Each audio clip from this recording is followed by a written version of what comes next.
Shalom de konanga mwasi, shalom de konanga mobali, nzambe apambola yo ndenge ozui libaku malamu ya kolanangai mosali na nzambe ona bengami na kombo ya évangéliste Denis Saint-Bongi à partir ya mboka ya Norvège. Que Dieu de toute grâce a kanisela yo na mokona lelo oyo ozui libaku malamu ya koyoka mongongo na ye à travers son serviteur.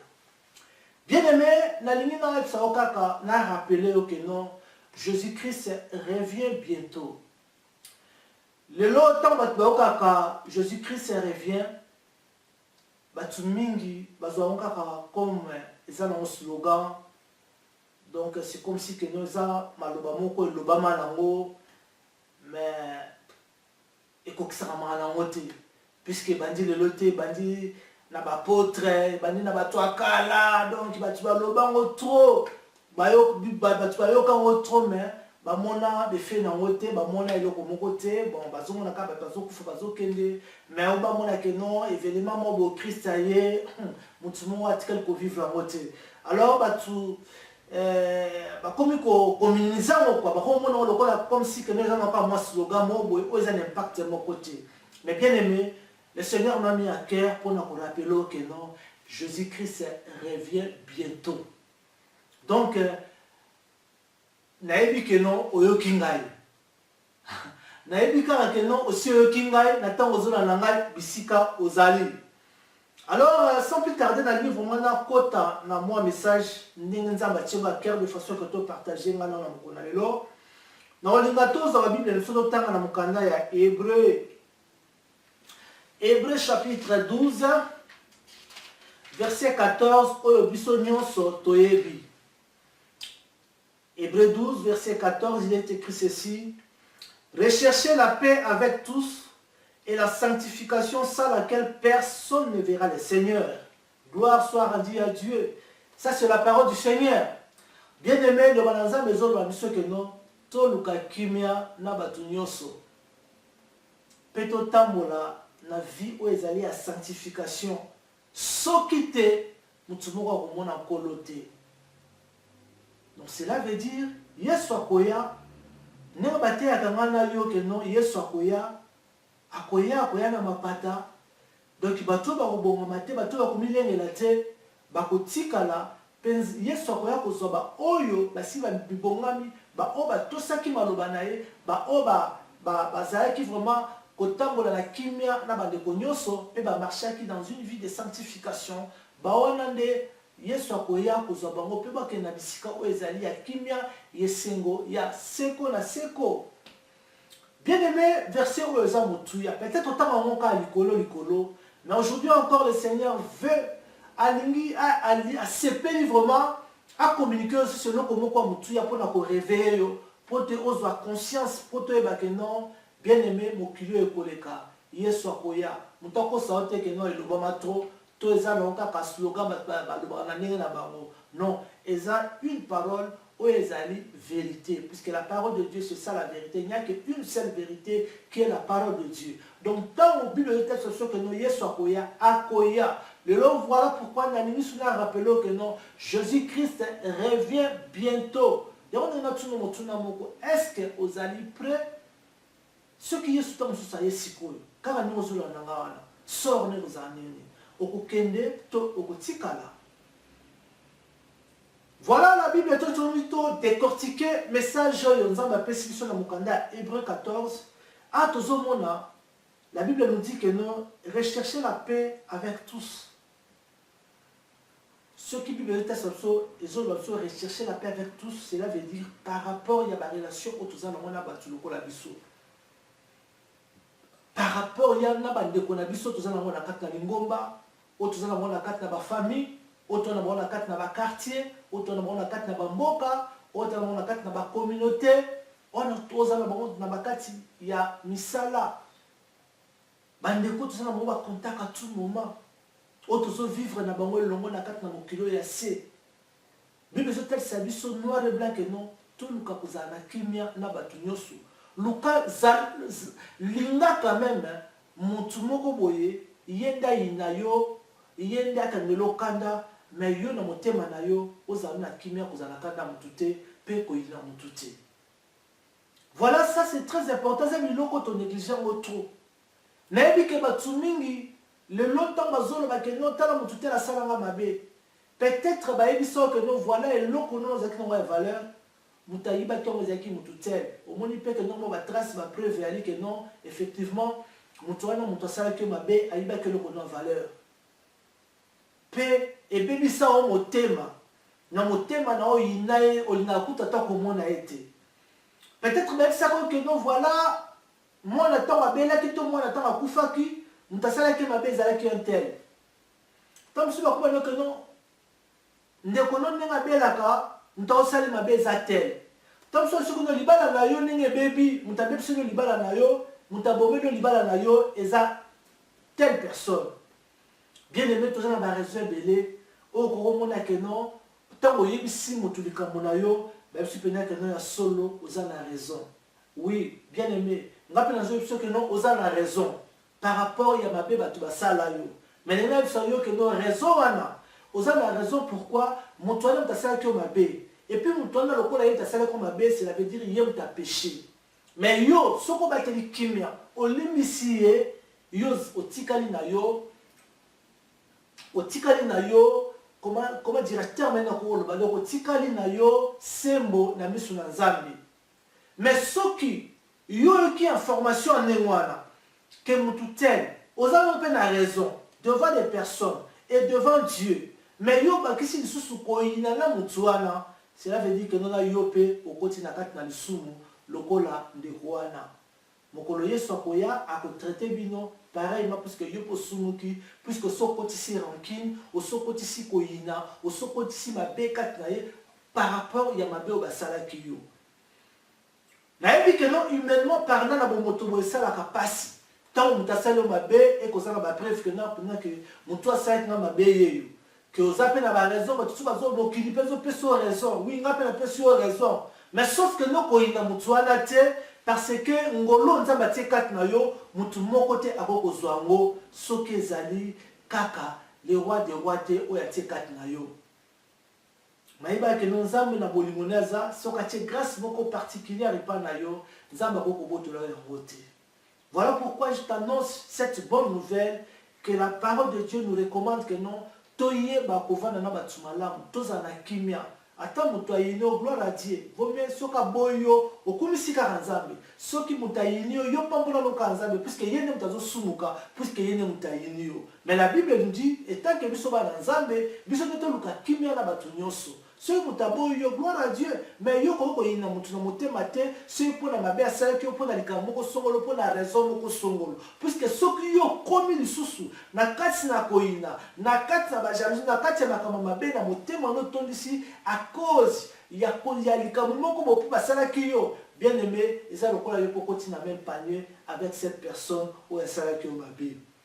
Awa première partie A et so parler biso par rapport ya ba relation ya biso na bandeko tozomona na bandeko tozalaka na bango na ba milieu partout bisika tozali na ba famille donc toza obligé biso lokola bana nzambe toyeba ko garder mitema na biso ebebisama te mpona mutu moko boye songolo.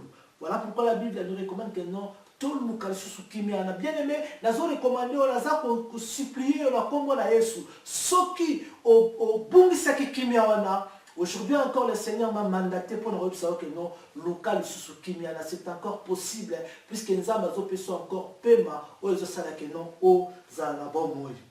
Deuxième partie, la sanctification. La sanctification, c'est quoi par rapport dans nos relations avec le Seigneur. C'est-à-dire, les relations avec le Seigneur. Tant aux alaka yomoko, tant aux alaka na chambre nayo, tant aux alaka nanda kuno mutu azalite. Voilà, ce sont des histoires où il faut interpeller nganayo pour toyer ba vraiment que non. Na koki kobama, tokoki koboma na biso batu. Tokoki koboma na biso baboti na biso bayaka bayana biso bandeko na biso basi ba voisin. Mais tokotika la koboma na Nzambe esika moko te. Ya Nzambe azo recommander nganayo toyeba vraiment koluka ko marcher dans la sanctification. c'est-à-dire pour marcher, pour tenir, pour marcher dans une vie de sanctification, et aussi ma bien-aimé, il faut aller beaucoup plus, il y a ma bonne délit. Kotika la mine na présence dans Zambé, puisque ça ma kamboyo, na bo moto na bonzoto okokokati. Mais mutu atika la mine na présence dans Zambé, c'est alors que nous avons appelé ça quand même makasi molimo zokola nzoto ezako kita, c'est-à-dire molimo zo dominer et tant molimo zo dominer, c'est alors que nous okomona que nous okokoma makasi obanda ko surpasser ba tentation belé ba lokomela yo et kosunga yo vraiment que nous otambola na kobanga Nzambe pe kotia maloba na Nzambe en pratique, puisque quand tu n'as pas une vie de prière aux otambola kana ba calcul na yo moko na bomoto na yo, tu verras que tu ne sauras pas obanda ko isama ka de temps en temps, puisque puis bomoto ne tozo sala. Mais muto atika la mine na présence dans Nzambe azaka na capacité ya koyoka maloba na Nzambe na ningo mususu pe azaka na makoki tanga oki loba na Nzambe ayeba kotia mo na misala pe tanga ozo na misala azozwa na ba azo koma na niveau ya kozwa discernement, même koyeba que non kosala lecture spirituelle il y a bien kotala que non likambo eza mabe na ko kosala ngote puisque eza na ba conséquences na mabe. Mais muto yo vraiment tambola kana bonzoto akoki pas akomona gravité peut-être ya ba conséquences mususu o eza loka ba péché.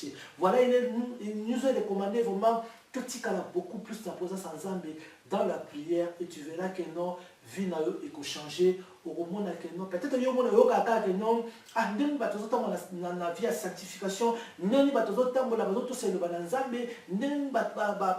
résister par rapport à Masumu, mais nous avons bien aimé la seule solution, prise à Kitoko, pour l'homme habitement les anzoto, et ça quand on dirait ma bonne délit. Tika beaucoup plus na prière et tu verras nenge molimo kokola peu comme na nenge vie na yo et ko changer. Bien aimé, chercher à marcher dans la sanctification, c'est vraiment très important. Peine souka verset et autres leçons que non sans laquelle ba conséquence dans nos ali. Ce qui te yebi ko luka kimena ba de côté. Ce que te yebi ko tambola dans une vie de sanctification, dans vie à sanctification te au moment que nous na souka on ne verra pas le Seigneur. C'est-à-dire, ils ont confirmé ce que non, Jésus-Christ a koya. Maintenant, à koya, nous sommes tout à moment là. Et ça, le bateau, au moment là, Yesu nenga ye, azuba ngope bakei. Pesa na bateau Yesu aye, accompagne ça qui dit, monika batubalimo, batubasili, batubaza sous-souté, aye bité événement n'est passé, et par rapport à aye comprendre que non, oui, enlèvement, et ça lui-même. Donc verset oyo, ils ont confirmé que ce que nous sokoya peut te commander. Mais ce qui ont tambour la négativité par rapport à la condition aux autres services, cela veut dire que non, au comment a été bien aimé siko ngana yo par rapport à tout ce qui me faut aux sala, ce qui te bute, ce qui vraiment te tambour bien et que tout le monde soit naté, sort dans ngana yo et kozala nini. En tout cas, cette parole, le Seigneur adressez qui d'abord dans ma moko pour n'ailler vraiment côté à vie dans un ordre. Et voilà pourquoi atteindre sur sa cœur de façon que nous communiquons. To communiquer mikolo suka Yesu akoya bien aimé. Et c'est n'inga na otomilenge là. Na pesa exemple moko biso ba auto en Afrique et surtout ngana oti na mboka Congo, précisément à Kinshasa. Et je voyais que non, à tout moment, tout ça qui rêvait ma poto, puisque tu as vu que non, on à vivre en Afrique, non, on doit vivre dans poto quand même, tout le monde a la différence par rapport à ma condition de vie. Alors, tout le temps, que non, j'ai observé, que la moni en haut, et qui wana, tout le temps, azaki comme on a vraiment que non, bien que bah c'est les démarches, ou bien que les démarches pour nous voyager un jour dans le poto. Une fois, et que makambutu kokisami, et que moni vraiment que non visa na ezwami, passeport ezali, visa ezwami, billet na evandi, à que passer réservation, annoncer peut-être que non semaine prochaine, na jour tel, aux voyager. Et ce qu'on peut observer attitude yande kouana, oh la moni vraiment que non voyage na yé makambutu koki, en tout cas, même si que non. Même si que non, semaine prochaine, tout ça, bazon que place à réservation, jour pour na au voyager. Au moment bien que la personne, aza na ba camarade, bien qu'aza la famille, bien qu'aza na ba voisin, ba ninga, ba copain, to ba copine, mais quelque part mutwana a changer mon mode de vie nae, a okot sa ba discipline moko boye, puisqu'à éviter bientôt il va voyager à okende quelque part bisiko ezali à bien. Bolia nae, a rolia lokola munoso zolia. A kolata peut-être lokola pe munoso zolata. Akotambola na epe nenge munusa kotambola mekoza na la différence moko boy biloko mususu akolinga mote puisque akoloba ke non ah mikolo nga fona za mayele puisque kala minute nazo voyager na lingi nga tena koya na piège moko boye et ya kobebisela nga peut-être voyage na ngai to e ya ko compliquer ngai que non voyage wana tanga ekoka nga na zalate au moins de mutu malgré boza na ye mais a changé mon comportement mon ke a comment gérer mon makamsusu bien puisqu'à ebi que non mikolezo ya il faut na voyager nazo que nesiko bisika est bien bisika o eleki bisika nga na za de nazo vivre siko oyo mutu ko moment ekende moko bo mutu ko moment prudent mutu ko ba pena ndeni na ko vanda puisqu'à ebi que non voyage n'est déjà prêt azo que ne bisika o ezali ya malamu. Oh bien aimé dans le Seigneur attitude wana et enseignant nga mabebele. Et ça vraiment pareil na biso lokola bana nzambe puisque bisiko tozali ezaloza na poto ezaloza na Afrique mon Christ bien aimé biso tout ozoluka tozala quelque part bisika oyo ezali bisengo ya seko na seko otobenga biso biso tozo rêver que non nga un jour pe nga ifona za na kati na paradis puisque nous avons déjà compris bato ba okeneli felo et vous allez passer na nena mukete. Alors tu verras que non, tous eu promesse, nous avons déjà reçu Christ dans nos vies. Nous avons déjà dans ma mais le coup la mikona biso ezana puisque tu as des possibilités auto comme nango na tokeno na nzela lola soit liwa et yeux na kati na mokili so koti na bonzambe so kufi na bonzambe a wana destination na yo eza assuré bala moko lola soit tant Christ akoya tant enlèvement soit kuche de choses à kobongama wana yo pour komata donc destination na yo eza déjà assuré direct lola mais ceux qui t'ont négligé bien aimé et c'est là on peut toujours attitude wana bien que tout temps wana mokili puisque tu sais que na ba Afrique to rêver qui ba poto to mona wala lola mais tu comprendre to comprendre que non faut que le casco bisika penza est bien ou eza penza est kimé à libérer na libérer puisque awa to moni sur la réalité mususu to comprendre que non to saka na kati na mokili. Donc ce qui est important pour nous les chrétiens il faut te rêver sur le paradis.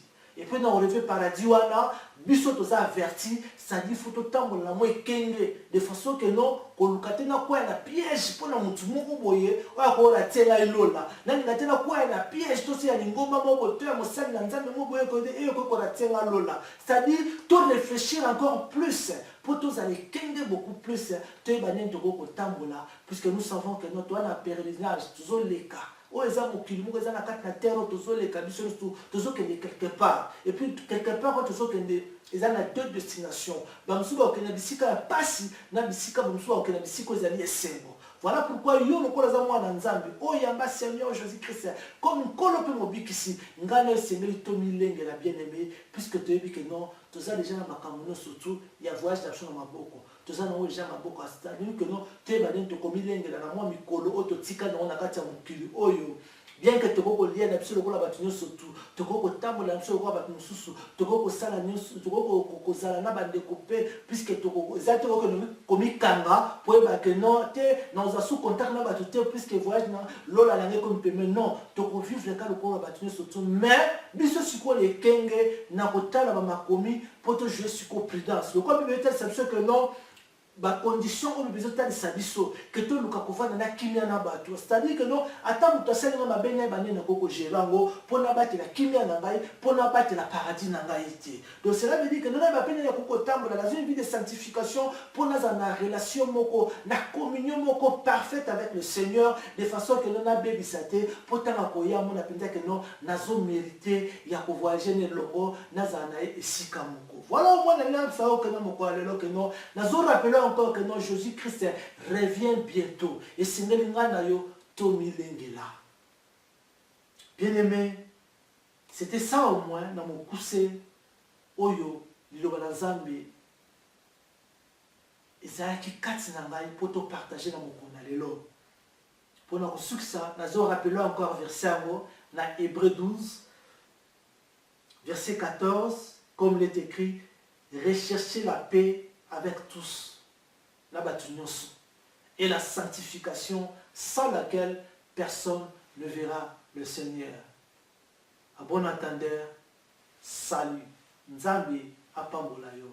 Merci beaucoup. C'était évangéliste Denis Siambongi. Nanzela ya Scandinavia TV où ezali outil ya évangélisation. Toza ko emete à partir ya Norvège, précisément na Drammen, mais toza partout puisque toza na studio mobile, partout bisika Boben Sabiso, tokozala bine longo pour l'évangélisation, pour la convention, pour la séminaire, pourquoi pas ba mariage, pourquoi pas ba anniversaire. Nous c'est ça pour le coup Nzambe, nous serons là pour partager pour te kombo na Yesu et kumama. Nzambe apambola yo oyo landinga na mokona lelo pende toyokani à la prochaine, que Dieu vous bénisse.